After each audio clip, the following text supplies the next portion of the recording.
வணக்கம். அம்மாவின் தந்தை தமிழ் சேனலுக்கு உங்கள் அன்போடு வரவேற்கும். நாளைக்கு மீனாட்சி சுந்தரேஸ்வரர் திருக்கல்யாணம். அந்த திருக்கல்யாணத்தில் நடந்த ஒரு சுவையான நிகழ்ச்சியை பார்க்கலாம் வாங்க. குண்டோதரனுக்கு அன்னமிடுதல். பாண்டியர் குல திருமகளாக அவதரித்த தடாதகை பிராட்டியாருக்கும் சுந்தரேஸ்வரருக்கும் நடந்த திருமணத்திற்கு வருகை புரிந்தார் மாதவர், மறையவர், பன்னாட்டு வேந்தர் என அனைவருக்கும் முறையே பொற்பாத்திரங்களில் அறுசுவை உணவை பரிமாறுறாங்க. சந்தனம், பட்டாடை, அணிகலன்கள், தாம்பூலம் மற்றும் ஏனைய பரிசு பொருட்கள் அளித்து உபச்சாரம் செய்து 56 நாட்டு மன்னர்களுக்கும் விடை கொடுத்து அனுப்பி வைக்கிறாங்க. அப்போது சமையல் தொழில் செய்கிறவங்க அன்னை தடாதகை பிராட்டியரை பார்த்து விழுந்து வணங்கி, அன்னையே, அடியவர்களாகிய நாங்கள் சமைத்திட்ட அன்னத்தின் 1000ல் 1 பங்கு கூட செலவாகவில்லை. நாங்கள் இனி என்ன செய்வது அப்படின்னு கேட்குறாங்க தடாதகை பிராட்டியார். அது கேட்டு தடாதகை பிராட்டியார் சொல்கிறார், இறைவன் சுந்தரேஸ்வரன் முன்னாடி நின்று பணிந்து வணங்கி, சுவாமி, தங்களோட 30 முக்கோடி தேவர்களும் வருவர் என எண்ணி அறுசுவை உணவு வகைகளை அளவற்றதாக சமைத்துட்டோம். வந்திருந்தோர் அனைவருக்கும் படைத்தது போக எஞ்சியுள்ளது மலையளவு உள்ளது சுவாமி. தன்னிடம் இவ்வாறு வினாவிய தடாதகை பிராட்டியாரை பார்த்துட்டு கொண்ட அன்பாலே சுந்தரபாண்டியன் பெருமான் ஒரு திருவிளையாடல் புரிந்திட திருவுள்ளம் கொண்டார். அவர் என்ன பண்ணாரு, தனக்கு திருக்குடை ஏந்துகின்ற பூதகலங்களின் தலைவனான குண்டோதரன் பேராற்றலை இவ்வுலக அறிஞரை செய்கிறதுக்காக என்ன பண்ணுறாரு, தம் பதிலை எதிர்நோக்கி காத்திருக்கும் தடாதகையின் திருமுகத்தை பார்த்து ஒரு குறும்பு புன்னகை புரிந்த இறைவன், வேந்தர்களின் சிறந்த பாண்டிய திருக்குமாரியே, உனக்கு பணிபுரிந்திட தேவலோகத்து பஞ்சத்தருக்களும் உன்னிடத்தே உள்ளன. உன் அளவற்ற செல்வப் பெருக்கின் பெருமைகள் எல்லாம் நான் யாம் அறிந்திட செய்தனை போலும். உனது பெரும் விருந்தினை உண்டிட நம் கணத்துள்ளே பசியால் வருந்தும் எவரையும் காணோம் என்று கூறி அருளிவிட்டு தன்னருகே நின்றிருந்த குண்டோதரின் வயிற்றில் வடவாக்கினியை புகுந்திட திருவுள்ளம் கொண்டார். வடவாக்கினி வயிற்றில் புகுந்து வருந்தியமையால் குண்டோதரனுக்கு ரொம்ப பசி வந்துருச்சு. இறைவனை பணிந்த குண்டோதரன், ஐயனை தாங்க முடியாத பெரும் பசி என்னை வாட்டி வதைக்கின்றதே என கூறி வருந்தான். அதை கேட்ட இறைவன் சுந்தரேஸ்வரர் தன் தேவியை நோக்கி, தேவி, எமக்கு குடை பிடித்திடும் குடைக்கால் பூதத்திற்கு பிடிச்சோற்றினை கொடுத்தருள்வாய் என்று கூறியறினார். இவ்வாறு கூறிய இறைவன் தடாதகை பிராட்டியாரிடம் பெரும் பசியால் வாடி வருந்தும் குண்டோதரனை தன்னோடு அழைத்து சென்றார். பேரரசியாரின் ஏவலுக்கு இணங்க சேவகர்கள் பசி என்னும் கொடுப்பினியால் வருந்தும் குண்டோதரனுக்கு உணவளித்தனர். பெருமலையென குவிந்திற்கு உணவுக்கு முன்னாடி விடுறாங்க. அவ்வாறு தாங்கள் அழைத்து வந்த குண்டோதரன் அன்னக்குவியல் முன்பு அமர்ந்ததையோ அன்னத்தை எடுத்ததையோ உண்டதையோ சேவகர்கள் யாருமே பார்க்கல. ஆனால் குவிந்து கிடந்த அன்னக்குவியல் டக்குன்னு மறைஞ்சிருச்சு.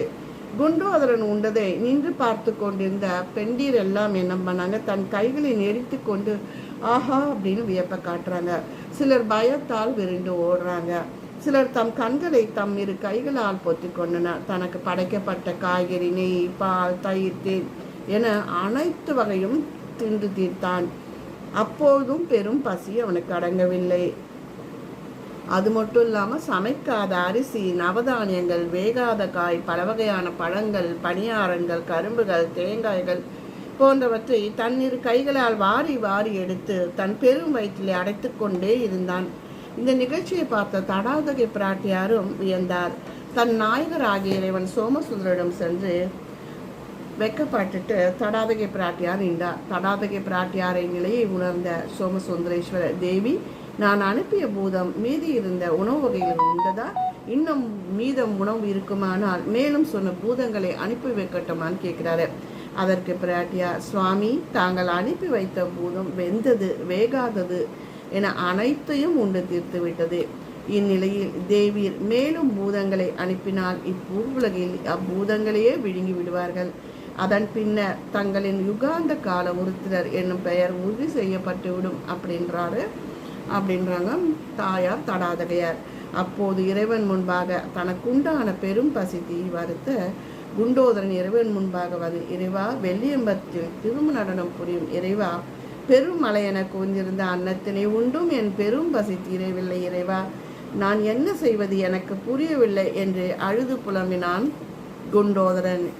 வேத பரம்பொருளான சோமசுந்தரேஸ்வரர் தடாதகை பிராட்டியாரை பார்த்து புன்னகைக்கிறார்.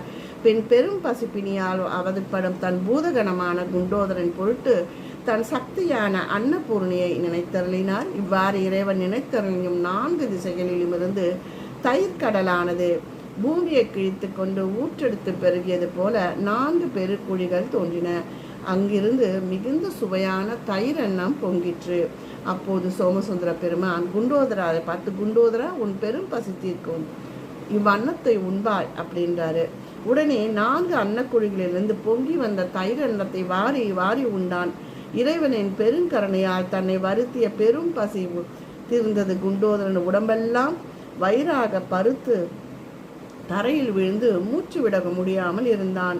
பசி தீர்ந்த குண்டோதரனுக்கு உடனே என்ன ஆகும்? தாகம் ஏற்பட்டது. தன் தாகத்தை தனித்திட வேண்டிய நீர்நிலைகளை தேடி குண்டோதரன் சென்றான். எதிர்பற்ற கிணறு, ஓடை, குளம் அனைத்திலும் தன் வாயை வைத்து அவை வறண்டு போகுமாறு நீரினை உறிஞ்சி கொடுத்தும் குண்டோதரனோட தாகம் தீரல. இதனால் பெரும் துயரிட்ட குண்டோதரன் சுந்தரேஷ பெருமான் திருவடிகளை விழுந்து தன் துயரை போக்கி அருளுமாறு பகவானை கேட்கிறாரு.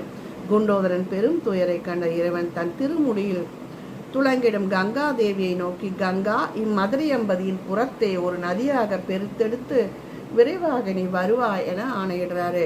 இறைவனின் திருவானைப்படி கங்காதேவி அவரின் திருச்சடையை விட்டு நீங்கி அவரை பணிந்து, இறைவா, முன்பொரு சமயம் பக்ரீதனுக்காக தீர்த்தமாய் தேவியர் என்னை விடுவித்ததோடு என்னில் முழுகி நீராடுவரின் பாவங்களையும் குற்றங்களையும் கலந்து செல்லுமாறு பணிந்திட்டேன். இப்போது மேலும் ஒரு ஆறாக நான் பாயப்போவதால் என்னை காண்போரும் தொட்டோரும் என்னில் முழுகி நீராடுவரும் தங்களிடம் பக்தியும் கல்வியும் நாணமும் வீடும் பேரும் பெற்றிட கருணை கூர்ந்து அருள வேண்டும்னு கங்காதேவி கேட்கிறார். பின் இறைவன் சுந்தரேஷ பெருமானிடம் விடை பெற்று கங்கை மிகுந்த வேகத்தோடு எழுந்து புண்ணிய ஆறாக விண்ணிலிருந்து இறங்கினாள். புண்ணிய ஆறாக உருக்கொண்ட கங்கைக்கு அலைகள் கைவளையல்களாகவும் முத்துக்கள் அவளது வெண்ணிற பற்களாகவும் அலைகளால் உண்டான ஆற்றின் நுரையை அவளுக்கு ஆடையாகவும் பூங்கொடிகள் அவளின் இடையாகவும் கருமணல் நறுமணம் கமழும் கரும் கூந்தலாக ஆகியது கங்காதேவிக்கு. இவ்வாறு பல்வகை பங்குகளை காட்டியவாறு பேரிச்சலோடு பாய்ந்து வரும் ஆறு கதியில் யானையை போன்ற கம்பீரத்தோடு வளைந்தும் நெளிந்தும் வருவதில் நீண்டதொரு பாம்பினை போன்றும் நிலத்தை தோண்டி வருவதில் மகாவிஷ்ணுவின் அவதாரமான வராமூர்த்தி போன்றும் தோன்றியது. பெரும் வெள்ளமென பெருக்கெடுத்து ஓடிய புண்ணிய ஆற்றினை கண்ட சுந்தரேச பெருமான் தீராத தாகத்தால் அவதியுற்றிருந்த குண்டோதரனை பார்த்து நீரை பருகுமாறு விடுத்தார். பொங்கி பெருகி வரும் அப்புண்ணிய ஆற்றின் நடுவே சென்ற குண்டோதரன் தன் 2 கைகளால் ஆற்றின் கரைகளை சேர்த்து நீட்டினான். இதனால் தடைப்பெற்று நின்ற ஆற்று நீர் பெரிய மடுவை போல தேங்கியது. பெருகி நின்ற அப்புண்ணிய தீர்த்தத்தினை குண்டோதரன் தன் பெரும் வாயினை கொண்டு பருகினான். அதுவரையிலும் தீராதிருந்த அவனின் தாகத்தை தீர்த்தான் சுந்தரேச பெருமான். இதனால் பேரானந்தம் அடைந்த குண்டோதரன் என்ன சொன்னான்? இறைவனின் திருவடிகளை பணிந்து அவரை போற்றி வருகினான். சொல்லின் பொருளாக விளங்கிடும் இறைவனும் தன் குடைப்பிடிகணமான குண்டோதரன் போற்றுதலை செவியெடுத்து மகிழ்ந்தார். அத்தோடு பூதகலங்களின் தலைமை பதவியும் குண்டோதரனுக்கு அளித்தார். இவ்வாறு குண்டோதரனை தீராத தாகத்தை தீர்த்திட வேண்டி பாய்ந்து வந்த புண்ணிய ஆறு வையை என்னும் பேரினை பெற்றது. இறைவனின் செஞ்சடையில் இருந்து பெருகி வந்தமையால் சிவகங்கை எனவும் சிவனான தீர்த்தம் என்றும் பெரும் வேகத்தோடு பாய்ந்து வந்தமையால் வேகவதி என்றும் மதுரை அம்பதியை ஒரு மாலை போல சூழ்ந்து பாய்ந்தமையால் கிருத மாலை என்றும் போற்றப்பட்டது. இதுதாங்க தடாதகை சுந்தரேச பெருமாள் திருக்கல்யாணத்துல இறைவன் செய்த திருவிளையாடல். நன்றி, வணக்கம்.